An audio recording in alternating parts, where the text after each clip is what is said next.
తాకట్లో ఉన్న మీ బంగారాన్ని విడిపించి ఆ రోజు ఆన్లైన్ రేటుకి కొంటాం. Sharma gold company.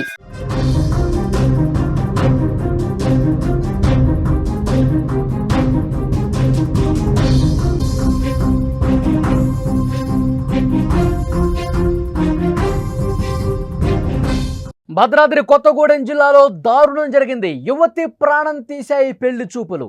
గుడికి వెళదామని నమ్మించి ఓయో రూమ్కి తీసుకెళ్లాడు. శారీరకంగా లోబరుచుకున్నాడు కాబోయే భర్త.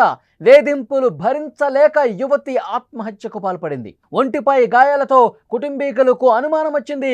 యువకుడిపై కేసు నమోదు చేశారు పోలీసులు. దర్యాప్తు చేస్తున్నారు. అసలు రోజు రోజుకి అఘాయిత్యాలు, నేరాలు అనేవి చాలా భయపెడుతున్నాయి.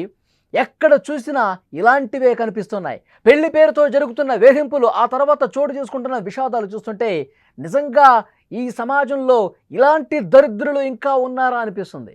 తాజాగా భద్రాద్రి కొత్తగూడెం జిల్లాలో జరిగిన ఒక సంఘటన దీనికి నిదర్శనం. పెళ్లి చూపుల పేరుతో జరిగిన పరిచయం ఒక యువతి ప్రాణాలు తీసింది.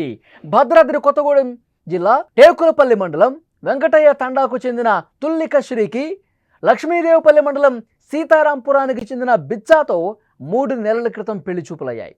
ఇద్దరు ఇష్టపడటంతో వారి కుటుంబాలు కూడా నిశ్చితార్థానికి రెడీ అయ్యారు. నిశ్చితార్థానికి ముందే అంతా విషాదంగా మారింది. గుడికి వెళదామని బిచ్చా కోరడంతో తుల్లిక శ్రీ కుటుంబ సభ్యులు ఏమాత్రం ఆలోచించకుండా అంగీకరించారు. కాబోయే అల్లుడే కదా, ఎలాగో పెళ్ళవుతుంది కదా, ఆ నమ్మకంతో కాబోయే అల్లుడని చెప్పి పంపిస్తే వాళ్ళ నమ్మకాన్ని వమ్ము చేశాడు. ఆ యువతి జీవితాన్ని నాశనం చేశాడు. తుల్లికను గుడికి తీసుకెళ్తానని చెప్పి భద్రాచలం తీసుకెళ్లాడు బిచ్చా. ఆమెను ఒక ఓయో రూమ్కి తీసుకెళ్లాడు. ఇద్దరం ఎలాగో పెళ్లి చేసుకుంటున్నాం, ఇద్దరం ఎలాగో కలిసే బతికేది అని నమ్మించాడు. బలవంతంగా శారీరకంగా లోబరుచుకునే ప్రయత్నం చేశాడు. ఆమె మొదట నిరాకరించింది. ఇది కరెక్ట్ కాదు, మనం ఇలా ప్రైవేటుగా ఉండొద్దు అని చెప్పింది. ఎలాగో ఒక మంత్లో మనం పెళ్లి చేసుకోబోతున్నాం, మనం కలవబోతున్నాం, కలిసి జీవితం కొనసాగబోతోంది, ఇంకెందుకు భయం అని ఒత్తిడి చేశాడు.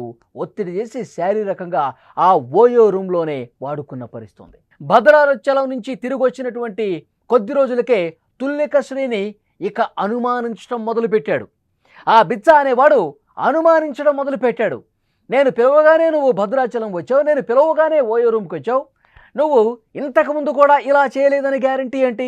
ఇంతకుముందు నువ్వు ఇంకా ఎంతమందితో ఈ విధంగా బయటకు వెళ్ళలేదని గ్యారంటీ ఏంటి? తనే బలవంత పెట్టాడు, తనే గుడికి తీసుకెళ్తానని చెప్పాడు, గుడికి తీసుకెళ్లకుండా ఓయో రూమ్కి తీసుకెళ్ళాడు. ఇప్పుడు పూర్తిగా పని అయిపోయిన తర్వాత శారీరకంగా ఆ పాపని లోబరుచుకున్న తర్వాత తుల్లిక శ్రీని ఇప్పుడు మాట మార్చేశాడు, ప్లేటు ఫిరాయించేశాడు, ముఖం చాటేశాడు. నేను నిన్ను పెళ్లి చేసుకోను, నాకు నువ్వు వద్దు, నువ్వు ఇప్పుడే ఈ విధంగా ఉంటే నువ్వు గతంలో ఏం చేసుంటావు, ఎంతమందితో వెళ్ళుంటావు అంటూ ఈ విధంగా మానసికంగా వేధింపులకు గురి చేశాడు బిచ్చా అనే వెధవ.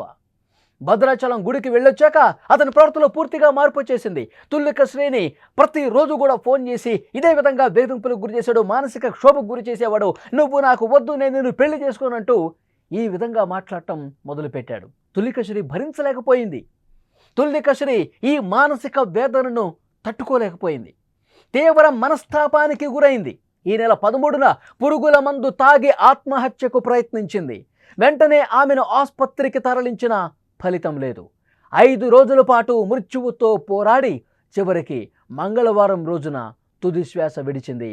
ఈ లోకాలను వదిలేసి వెళ్ళిపోయింది. తుల్లిక శ్రీ మృతదేహాన్ని పరిశీలించిన తర్వాత ఆమె కుటుంబ సభ్యులు ఒక్కసారిగా షాక్ అయిపోయారు.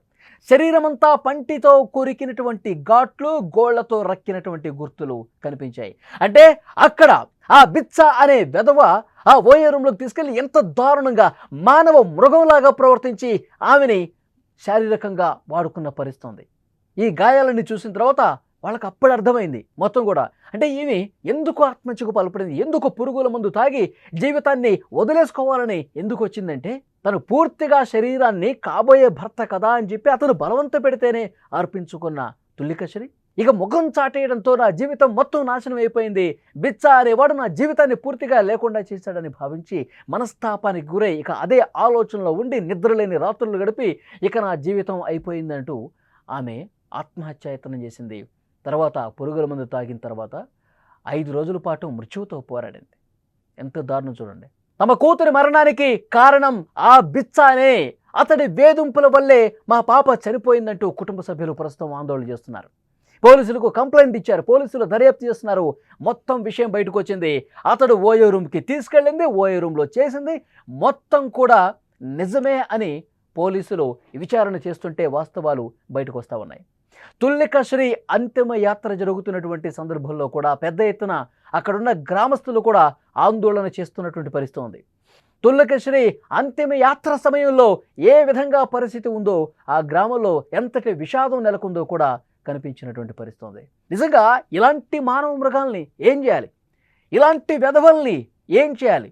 నువ్వంటే నాకు ఇష్టం, నేను నిన్ను పెళ్లి చేసుకుంటున్నాను, మన ఎంగేజ్మెంట్ కూడా అయిపోయింది, ఇక జీవితాంతం మనిద్దరం కలిసి ఉండాలి, ఇప్పుడు కలిస్తే తప్పేంటని చెప్పి కామంతో కళ్ళు మూసుకుపోయి ఒక ప్రైవేట్ లాడ్జ్లోకి ఓయోకి తీసుకెళ్ళి చాలా అమానుషంగా ప్రవర్తించిన పరిస్థితి. ఎందుకంటే ఆమె శరీరం చూసిన తర్వాత, పోస్ట్ మార్టంలో బయటపడ్డ విషయాలు చూసిన తర్వాత ఆ బిచ్చా అనేవాడు ఎంత దారుణంగా ప్రవర్తించాడన్నది కూడా అర్థమవుతుంది. ఇలాంటి మానవ మృగాల్ని, ఇలాంటి కొవ్వు పట్టిన వెధవల్ని ఏం చేయాలి? అంటే తన పని అయిపోయింది కాబట్టి ఇక పెళ్లి నుంచి తప్పించుకుందాం అనుకున్నాడు. ఎస్, ఓయో రూమ్లో కలిసి నీకు అయిపోయింది, తన చాప్టర్ క్లోజ్, ఇంకా వేరే వాళ్ళతో మనం వ్యవహారం నడిపించాలి, ఏమైనా వదిలించుకోవాలి, ఇంకొకళ్ళు చూసుకోవాలి. ఇదే కదా వాడి ఆలోచన ధోరణి, ఇదే కదా వాడి మానసిక స్థితి. సో డెఫినెట్గా అతని మీద చాలా కఠినంగా వ్యవహరించాల్సిన అవసరం ఉంది. బిచ్చాని జైల్లో పెట్టి మేపటం కాదు, అలాంటి వెధవల్ని ఇంకా కఠినంగా శిక్షించాలని చెప్పి ఆ కుటుంబ సభ్యులు ప్రస్తుతం డిమాండ్ చేస్తున్నారు. కన్న కూతురుని వాళ్ళు కోల్పోయి చాలా బాధలో ఉన్నారు. నిజంగా ఎంగేజ్మెంట్ అయిపోయింది, రేపు పెళ్ళి అవుతుంది, కూతురు బాగుంటుంది లైఫ్ అని చెప్పి వాళ్ళందరూ భావించారు.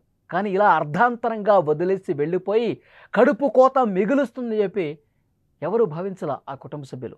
అంటే అక్కడ పెళ్లి చూపులు అయిపోయాయి, అప్పుడు పరిచయం ఏర్పడింది, కాబోయే భార్యాభర్తలు వాళ్ళు మాట్లాడుకుంటారు కదా, వాళ్ళు కలిసి అటు గుడికో ఇట్లా సరదాగా వెళ్ళొస్తారు కదా అని చెప్పి అనుకున్నారే తప్పించి ఇంత దారుణం జరిగిపోతుంది, నా కూతుర్ని ఈ విధంగా అన్యాయం చేస్తాడు, మానసికంగా ఇంత క్షోభకు గురి చేస్తాడని చెప్పి తల్లిదండ్రులు భావించాల. కానీ ఇది నిజంగా ఒక హెచ్చరిక లాంటిది తల్లిదండ్రులకు కూడా. ఎందుకంటే పెళ్లి చూపులు అయిపోయాయి కదా అని చెప్పి వాళ్ళని స్వేచ్ఛగా వదిలేస్తే ఇలాంటి దారుణాలే జరుగుతాయి అనటానికి ఒక నిదర్శనంగా నిలిచింది. అందరూ కూడా అలర్ట్గా ఉండాల్సిన అవసరం ఉంది. ఇలాంటి ఘటనలే అట్లా ఇప్పుడు ప్రస్తుతం ఉన్నటువంటి కొంతమంది మానసిక పరిస్థితి, వాళ్ళు ఏ విధంగా ఆలోచిస్తున్నారు, వాళ్ళ చేష్టలు ఏ విధంగా ఉన్నాయి, వాళ్ళ ప్రవర్తనలు ఏ విధంగా ఉంటున్నది ఇలాంటి ఘటనలే నిదర్శనంగా కనిపిస్తాయి. సో డెఫినెట్గా ఆ మానవ మృగాన్ని, ఆ బిచ్చా అనే వాడిని చాలా కఠినంగా శిక్షించాలనుకుంటున్నారు పోలీసులు. దర్యాప్తులో వాస్తవాలన్నీ కూడా ఒక్కొక్కటిగా వెలుగులోకి వస్తున్నాయి. ఈ వీడియో చూస్తున్న వాళ్ళు స్పందించండి. ఆ బిచ్చా అనేవాడు వాడి పట్ల వాడిని నమ్మింది, తుల్లిక శ్రీ వాడిని నమ్మింది కాబట్టే ఓయోకి తీసుకెళ్ళావు, ఓయోకి వెళ్దామంటే కూడా వెంట నడిచింది. కానీ ఆ నమ్మకాన్ని వాడు వమ్ము చేశాడు కదా. ఇలాంటి వాళ్ళను ఉద్దేశించి మీరు ఏం చెప్తారు? ఇలాంటి వాడికి ఎలాంటి శిక్ష వేస్తే కరెక్టు? నమ్మక ద్రోహం చేశాడు కదా ఆ కుటుంబానికి కూడా, ఏం చెప్తారు? తప్పకుండా కామెంట్ రూపంలో తెలియజేయండి.